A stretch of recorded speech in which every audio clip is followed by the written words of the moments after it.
Hi folks, Nick and Zoe coming back at you today, part 3 of our little PCOS mini-series. We have talked about what it is, what polycystic ovarian syndrome is, and then we've talked about what sort of symptoms you can encounter and how it can mess up your life a little bit, I think. And what I want to talk about today with Zoe is what can we do about it? How can we manage it? And that's a cue for you, Zoe, to step right in. So, I'm going to talk about 4 things you probably commonly hear about and don't really want to hear me say.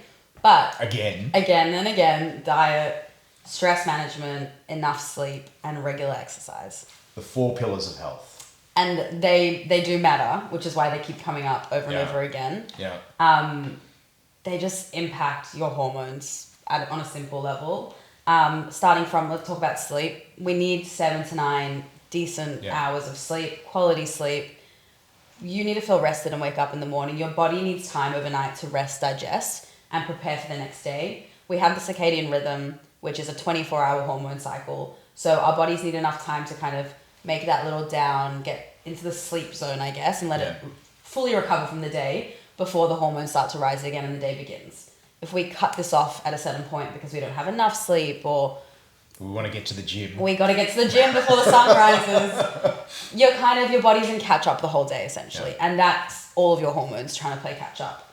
I think they've also recognised now that there's no sleep bank. You can't sleep poorly for 5 days and catch up on the weekend. You need to have that consistent sleep. Yeah. Otherwise, every time you have a poor, crappy sleep, it really affects you physiologically. For sure. You can't make up for lost time, can't make unfortunately, is the way to put it. Yeah. Another thing, exercise. Yeah. It's exercise, I think especially when we talk about hormone imbalances and PCOS is what we're talking about.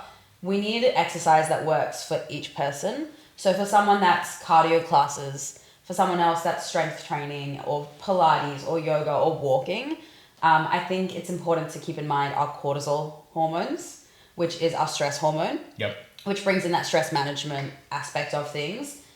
When we have an increase in the stress hormone, it kind of sends this whole ripple effect through our body, and internally it causes a bit of inflammation.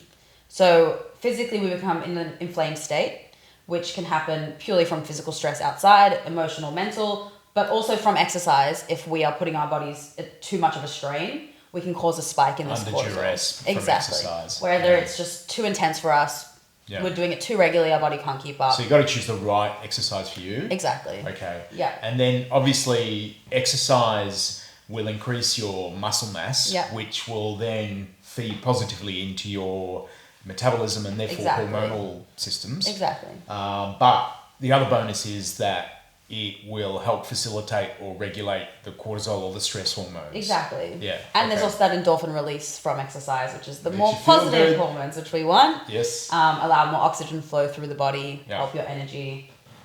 Also, just emotionally sometimes, some time to check out and focus on yourself, your breathing, and your body. Yeah.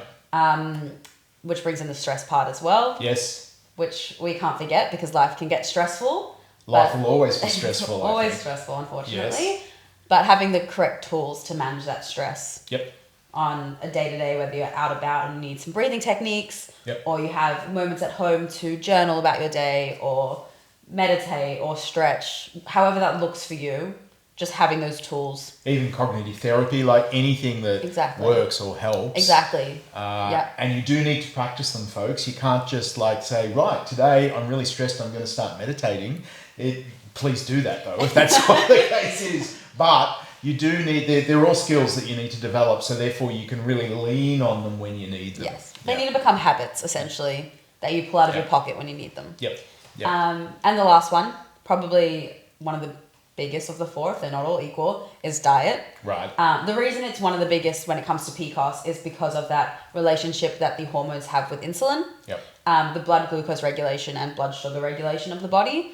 So what you eat, how you eat it, when you eat it, can spike, and there's those ebbs and flows of the glucose system, which will impact how you feel physically, from energy to mood, but also impact weight And for a lot of females with PCOS, there's an excess weight gain at the time of diagnosis or around the time, and then it's really hard to lose it. Yep. So what you eat, how you eat it, really impacts that. I mean, if you're really struggling with that glucose sugar regulation, there are some medications that might help that you would talk to your GP about. But you can't just do that and then kind of ignore the nutrition side of things or the exercise or the stress management. Exactly. So even if you do have the medications, your GP is still going to turn around and tell you to eat in a way that supports the body. We'd hope so. You would hope so. Which involves more of a lower carb diet, not a no carb, just a lower carb. Yes. And eating full complex carbohydrates when you're having them. Yep. Not as much processed sugars. Or maybe none.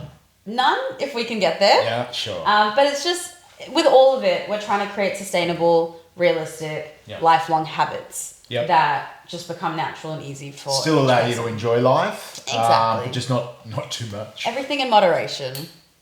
Love that word. Yes, we do. Okay, so we have talked about...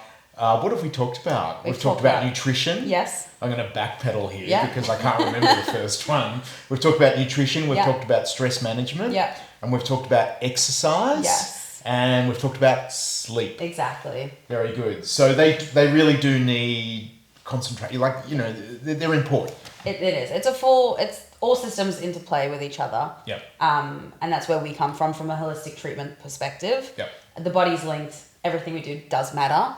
So it's just giving our bodies the best chance to be its best self, essentially. Very good. Thanks, Zoe. So if you want to get into this a little bit more, or perhaps would like to know how some modalities like acupuncture or Chinese herbal medicine, please reach out. We're happy to provide any more information. I think you've actually written about this recently, Zoe, as well, in a bit more depth. Yep. So feel free to jump onto our website and have a look at some of those latest blogs. Okay, thanks for listening, guys. Bye for now.